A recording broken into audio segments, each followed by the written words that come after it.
Olá, meus queridos alunos, muito bom dia. Bom dia o pessoal aí que já se inscreveu no canal, muito bom dia para vocês. Aqueles que não se inscreveram ainda no canal, peço que se inscrevam aí, não percam tempo. Se inscrevam, ativem o sininho para receber aí os novos conteúdos referentes às nossas aulas. Hoje a gente está aqui para gravar mais uma videoaula para vocês. E hoje a gente vai estar falando aí do iluminismo no Brasil e as reformas do Marquês de Pombal. Nossa aula é de História referente à turma aí do 8º ano. Avançando aqui o nosso slide, falando um pouco aí sobre a influência iluminista no Brasil, lá no século XVIII, que é considerado aí, né, pelos historiadores, o século das luzes, né? Portugal, então, ele impedia durante esse século que as ideias consideradas de certa forma perigosas, elas entrassem nas colônias que estavam sob o domínio do Reino de Portugal, inclusive, né, a colônia do Brasil, né?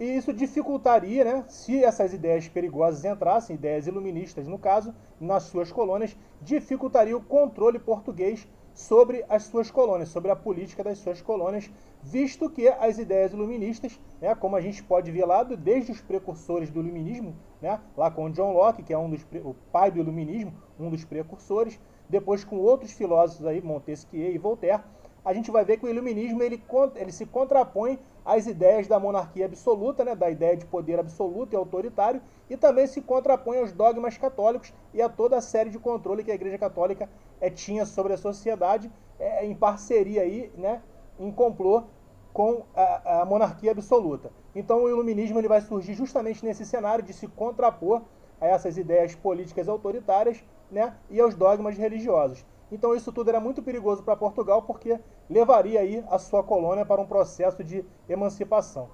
Os primeiros livros que nós temos aí, né, distribuídos no Brasil aqui durante o período colonial, eles vão ser impressos só no século XIX, livros aí que contam a história da chegada dos portugueses, da descoberta, né, aqui do Brasil. Esses livros só serão impressos no século XIX. Isso porque Portugal ele tinha, né, total controle sobre toda a produção literária que era feita aí na colônia. Avançando aqui o nosso PowerPoint,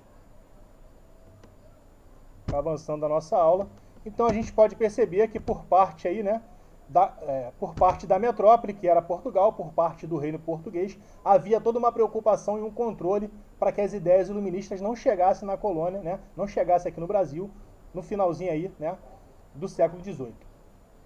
As ideias iluministas, elas realçaram então a insatisfação na colônia, né, na colônia portuguesa na América, no caso no Brasil, e membros então da elite colonial eles vão se inspirar, né, nesses ideais liberais, né.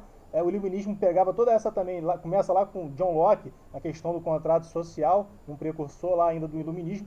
Depois outros filósofos vão amadurecer essa ideia, né, de uma liberdade econômica, de uma liberdade comercial, e isso vai dar, né, margem mais à frente para a criação de uma teoria chamada liberalismo econômico, né? Então esses liberais, né, esses membros da elite colonial, eles vão se inspirar nessas ideias liberais, né, para romper, né, para ajustar relações ou romper relações econômicas aí com a coroa portuguesa. Assim vai se desenvolver então aqui no Brasil, no Brasil colônia, uma elite que simpatizava, né, era adepta aí das ideias iluministas. E essa insatisfação dos colonos com o domínio da metrópole, o domínio português sobre tudo que era produzido aqui no Brasil, controle, né, total controle sobre a produção de ouro, ourífera, né, sobre a produção de diamantes, enfim, sobre todo o comércio que havia no Brasil, havia um controle por parte de Portugal, que era a metrópole.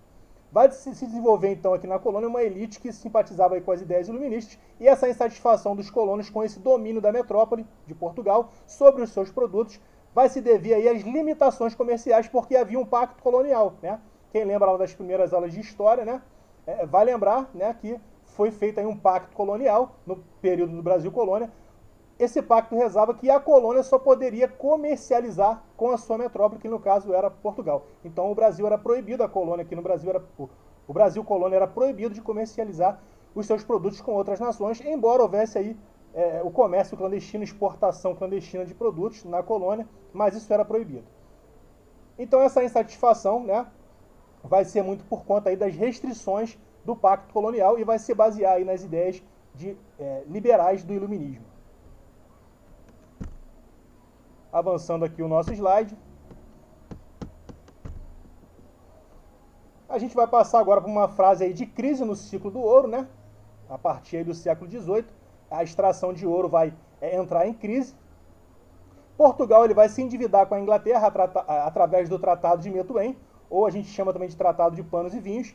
Esse tratado ele rezava que Portugal forneceria vinhos para a Inglaterra e a Inglaterra forneceria tecidos para Portugal. A Inglaterra saindo aí da sua revolução industrial muito recente, com as suas indústrias têxteis aí funcionando a todo vapor, precisava de mercado consumidor para os seus tecidos, então Portugal vai assinar esse acordo com a Inglaterra, vai absorver aí os seus tecidos e vai comercializar o vinho em troca disso, sendo que esse tratado vai ser prejudicial para Portugal, Portugal vai se endividar com a Inglaterra, e nesse cenário, nessa dependência econômica aí com a Inglaterra, Portugal ainda teve de lidar com a decadência da extração de ouro aqui no Brasil, que era, né, o que gerava muita riqueza aí para a coroa portuguesa.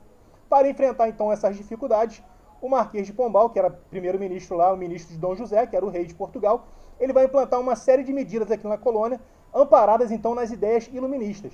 Marquês de Pombal vai se apossar aí dessas ideias, desses ideais iluministas, e vai fazer uma série de reformas aqui no Brasil colônia, de forma a poder recuperar aí a economia colonial. Avançando aqui o nosso PowerPoint. Aqui nessa imagem a gente tem aí, né, a representação aí, a imagem do Marquês de Pombal, primeiro-ministro lá do rei Dom José, que atuou aí no Brasil com uma série de reformas, finalzinho aí do século XVIII, já no finalzinho do período do Brasil colonial. Logo depois a gente vai ter aí a chegada da corte portuguesa, né, com Dom João VI. Mas o Marquês de Pombal ele vai ter uma atuação muito importante aqui no Brasil colônia, né? Ele vai implantar uma série de reformas e medidas que vão alavancar aí a economia, né, da colônia que se encontrava travada. Dentre essas medidas de Pombal, a gente pode aí destacar o incentivo ao desenvolvimento da manufatura, né, produtos sendo produzidos aqui na colônia. Ele vai acabar com as capitanias hereditárias, que foi aquele primeiro sistema de divisão de terras, né, que começa lá no século XVI, né, que vai aí dividir, né, o território brasileiro entre portugueses que vêm para cá para poder desenvolver a colônia. Isso não vai dar muito certo, então o Pombal ele vai acabar por terminar com esse sistema de capitanias hereditárias. Ele vai instituir também a cobrança anual de 1,5 tonelada de ouro, 1.500 quilos de ouro. Ele vai ampliar a produção agrícola na colônia para exportação, né? A gente viu aí nos slides anteriores, eu comentei que a produção era muito pequena, né? Havia até um certo vulto aí de comércio, de exportação, mas era tudo muito, de forma muito restrita, porque era proibido pelo Pacto Colonial. Então o Pombal ele vai ampliar essa produção agrícola, vai liberar essa produção agrícola e essa exportação, e vai expandir aí as culturas também do arroz, do algodão, do tabaco e do cacau. Ele vai implantar então novos produtos, novas culturas agrícolas, vai expulsar também os jesuítas. Os jesuítas eles acabaram por formar quase que, digamos assim, um estado paralelo, referente aí à coroa portuguesa. Tiveram a confiança dos portugueses de vir para cá catequizar os índios, né, instruir os índios, mas eles acabaram, de certa forma, adquirindo muitas riquezas, muitas terras, e isso incomodou a coroa portuguesa, porque era meio que um poder paralelo aí à coroa. Então o Pombal ele vai expulsar os jesuítas, ele vai controlar os gastos reais, com funcionários reais, né, do Estado português, e vai criar companhias de comércio para ampliar as transações de produtos entre a colônia e a metrópole. Então a gente pode ver aí, né, a profundidade das reformas econômicas aí, estruturais que o Marquês de Pombal ele vai fazer aqui no Brasil colônia, inspirado lá nas ideias iluministas do século XVIII. E dentre essas medidas ele também vai decretar o fim da escravidão indígena, né? Tinha todo aquele processo aí de índios sendo aprisionados e tal, para trabalhar aí nas lavouras, para trabalhar em minas, e o Pombal ele vai acabar com tudo isso, com a escravidão indígena. Então essa reforma de Pombal vai ser profunda no Brasil colônia, inspirado aí nos ideais iluministas.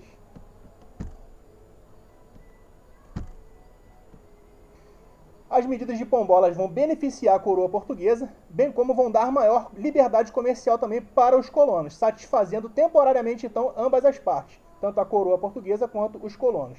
Contudo, Dom José ele vai falecer, Dom José I ele vem a falecer em 1777, e vai assumir aí Dona Maria I, né, como rainha de Portugal, conhecida aí como Maria a Louca. Maria I é conhecida como Maria a Louca, é aquela que vem ser mãe do Dom João VI, que vai vir para o Brasil, né, com a sua corte, Dom João VI, pai de Dom Pedro I.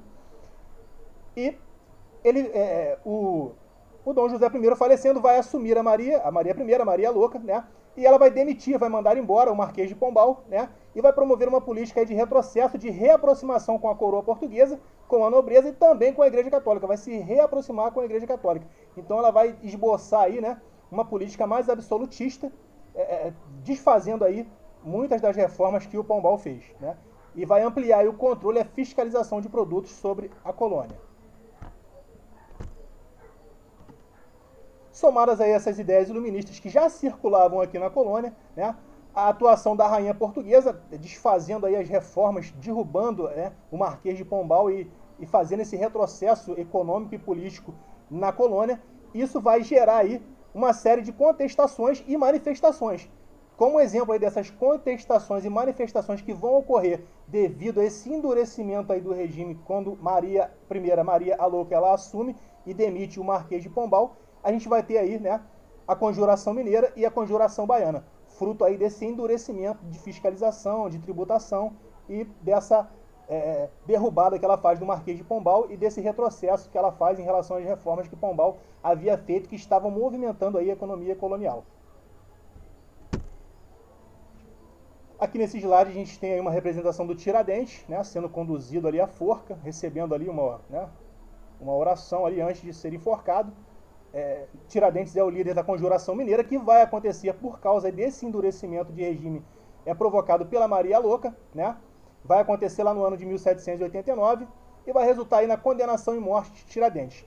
Essa conjuração mineira, essa inconfidência mineira, ela não vai passar da fase não vai passar da fase de conspiração, porque vai haver aí uma delatação e o Tiradentes ele vai acabar sendo preso e executado. Então essa conspiração que visava aí libertar Minas Gerais, né, da tributação, da carga pesada de impostos, né, de uma série de autoritarismos que eram praticados aí por conta da coroa portuguesa. Houve também a imposição da derrama, que era um imposto muito alto, né, sobre a produção de ouro, e o ouro já estava em decadência, então por isso as elites, né, vão se revoltar e o Tiradentes ele vai acabar pagando o preço aí, porque vai ser descoberta essa revolta e ele vai ser enforcado, vai ser esquartejado, os seus restos mortais vão ser, né, jogados ali na estrada no Caminho Novo, que vinha de Minas para o Rio de Janeiro, era por onde escoava o ouro, então vai ficar de exemplo, o corpo dele vai ser despedaçado, esquartejado e espalhado por esse caminho, e com isso vai ter fim, vai ser debelada essa inconfidência, né, essa conjuração mineira que visava aí, era uma revolta separatista e visava a independência do estado de Minas Gerais, que era um estado muito rico, e eles percebiam que tinham condições de subsistir independentemente da coroa portuguesa, mas isso não vai funcionar, isso não vai chegar a ser realizado. Ainda na fase de conspiração, Tiradentes vai ser preso e executado, ficando aí de exemplo, para que ninguém, né, nenhum outro grupo fizesse nenhuma revolução. Avançando aqui o nosso PowerPoint, falando um pouco aí da Conjuração Baiana, outro movimento que vai advir aí desse endurecimento de regime aí, provocado pela Maria I, Maria a Louca, né, rainha de Portugal. Toda essa tributação, toda essa carga tributária altíssima.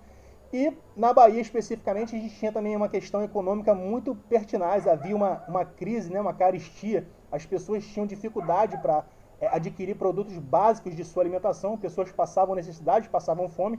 Então essa carestia, essa crise, somada a esse processo de endurecimento de regime e essa carga altíssima de tributos sobre também o estado da Bahia, isso vai levar também os baianos a se revoltarem, né? Essa Revolução Baiana teve mais apoio popular, não foi só com apoio da burguesia, como foi a Inconfidência Mineira. A Inconfidência Mineira foi mais burguesa, né? Mais patrocinada e executada pelas elites, mesmo que tenha ficado só na fase da conspiração, foi planejada e elaborada mais pelas elites. A Conjuração Baiana, por sua vez, vai ter mais o apoio popular e a participação popular, né? Essa revolta também, essa Conjuração Baiana, visava também a separação do estado da Bahia da coroa portuguesa, visava também, assim como o estado de Minas Gerais, visava a independência da Bahia, mas essa conjuração, essa revolta também não vai passar da fase da conspiração, também vai haver delatações e, né, vai ser debelado, essa conjuração vai ser debelada ainda na fase da conspiração, e 3 líderes ali vão ser mortos e esquartejados, para ficar de exemplo também, para que outros grupos políticos, né, outros grupos sociais não fizessem tais movimentos, né, de revolta. Então, esses ambos movimentos, a Conjuração Mineira, Inconfidência Mineira e a Conjuração Baiana, serão 2 movimentos separatistas, independentistas, que vão acontecer aí no Brasil no final do século XVIII, que visavam a independência, respectivamente, de Minas Gerais e da Bahia, né? E as causas eram as reformas aí que foram derrubadas de Marquês de Pombal, a derrubada de Marquês de Pombal do poder como primeiro-ministro e as medidas autoritárias e as cargas pesadas de impostos colocadas aí sobre esses dois estados, né, sobre a colônia toda, por Maria a Louca, né, rainha de Portugal. Então esses dois movimentos serão aí movimentos independentistas e separatistas, frutos aí de todo esse contexto que a gente explicou aí na nossa aula. Avançando aqui o nosso PowerPoint. Bom, gente, esse era o conteúdo que eu tinha para passar para vocês nessa videoaula. Espero que vocês tenham apreciado o conteúdo, tenham apreciado a nossa aula e a gente se encontra aí numa próxima aula, se Deus quiser.